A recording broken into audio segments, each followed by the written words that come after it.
TDP అభ్యర్థుల్లో ఒక భయం కనిపిస్తుందా? ఒక భయం మొదలైందా?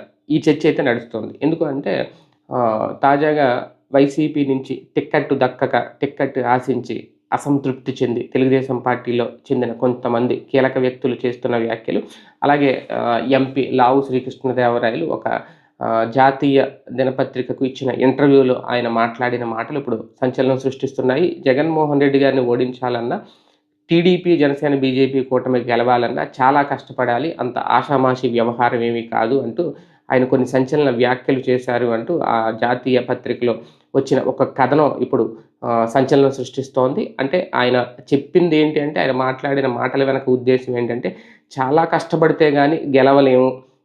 కూటమి కట్టినంత మాత్రాన భారతీయ జనతా పార్టీతో పెద్దగా ప్రయోజనం ఏమీ లేదు. మాకు ఒరిగేది ఏమీ లేదు. ఎందుకంటే ఒక లావు శ్రీకృష్ణదేవరాయలు అని కాదు, తెలుగుదేశం పార్టీలో ఉన్న ప్రతి నాయకుడు ఫీలింగ్ కూడా అది.